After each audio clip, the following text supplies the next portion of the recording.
Hey everyone, this is Luis. I'm back. So I'm doing another Quickcolor tutorial, and this tutorial is going to be on Photoshop. So I think I'm going to go ahead and split all of these and kind of just start splitting them up into smaller, more digestible tutorials. So I'll start off with this one, and this is a tutorial on how to view the interface and what to expect with all the options and setting up your new document for Photoshop. So kind of brief you on it, Photoshop is a pixel photography based software, and what that means, it's really good for anybody that wants to manipulate pixels, so pixels like images, and you could create like printable documents on this software as well, but for the most part it's really good for anybody that wants to manipulate any type of image. So if you guys see memes out there where it's like they put somebody's face, or you see those like Instagram pictures where people just have like smaller waist, or they enlarge their faces, or they add any type of effects like black and white, that's all done in this program. So with that said, let me run you through some of these options that we have up here, and then we'll dive into the program. One, right? And then we could manipulate these options here if you want to do a custom size canvas. So 7 by 5, I'm okay with that. And then you could switch the rotation over either horizontal, or you could do a vertical, right? And it also allows you to do artboards. So with artboards, what you do with this option, we'll dive into that a little bit later. It just allows you to have like different yeah, pretty much just that. Different artboards, either to the left, to the right, to the top, or to the bottom. I personally don't want to do that. I like to work. This is really good. Artboards are really good for anybody that's creating like a lot of content or UX, UI design here in Photoshop. Um, with photo, you have about 300 pixels. 300 pixels allows you to print in high quality through standard printers. So I'll suggest always keep this if you're going to do anything for print. And since these options here are already preset, it already comes standard. RGB, since this is for a photo, it's red, green, and blue, and then that kind of those three colors allow you to create pretty much every single color that could be seen on the screen in different shade values and percentages.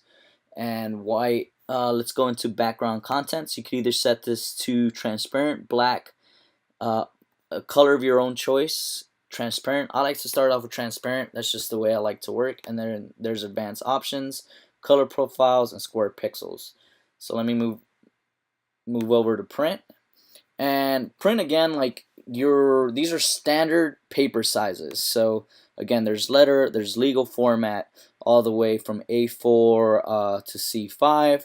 So some of these are measured in inches, some of these are measured in millimeters, just different formats.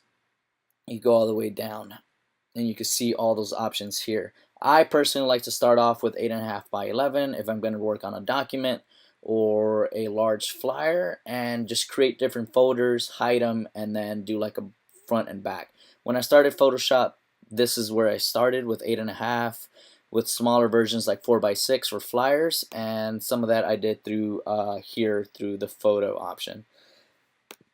Let's move over to art and illustration. So this option here is really good if you want to create anything with like the pen tool, with shapes or anything like that. If you're just starting with Adobe, I think this is the best option. Learn how to use all the options in Photoshop, and that'll allow you to dive into Illustrator, InDesign, because all those tools are exactly the same. So I would say Photoshop is the best best tutorial. My videos is harder to start with. And these are all presets, right? So 1000 pixel grids, poster size 18 by 24, 4 by 6, that's all here. I'll just dive in really quickly. With all these options, you'll find templates. So you kind of just go down here. Some of them are free, some of them are paid for. But then these are really cool for you to start experimenting with, and that's really good on Adobe CC behalf, that they allow you to download these and just kind of like get a feel for them. Since they're free, you don't have to waste any money since you're already paying for the software. Let me move on to web. Which is the most common, they're giving you a pixel ratio of 1366 by 768, and as you can see on the web, it gives you 72 pixels per inch. Again, anything that has a screen runs on very small pixels per inch, and that's just because of the way how screens are laid out. If you're printing, you want to go with a higher pixel per inch because your eyes could take in more, I guess they just process differently. So that's one of the reasons why we go with the 300 pixels per inch. 72 pixels per inch, as you can see here, all of them have 72. Web, medium, large, and minimum. So go ahead, click those. There's templates down here so you could get and dabble into like UI and then UX. And I would say download one of each and really dive into it and see what you could learn. That way some of those options are already preset and you'll start figuring out how to use them. If you want to go into mobile to create either Instagram content or Facebook content, or you want to start designing UX UI, this is the perfect option for you. And all of these have presets as well, so anything from like iPhone 6 all the way up to like iPad Retina, mobile design standard. You can go all the way down, legacy, iPad Spotlight, it's all in there. And again, you'll see a couple of mockups here and there. This is a UI kit. User interface and user design. User design goes by UX. So just kind of some key terms out there in the Photoshop design world that you could start getting familiarized with. And last but not least, we have film and video. Film and video is really good because you could go in and drop in video that you've already, taken. And Photoshop does a really good job. They have a super simplified film and video option where you could drop videos and you could add transitions, and it's really great for someone that doesn't want to dive into Premiere or After Effects just yet.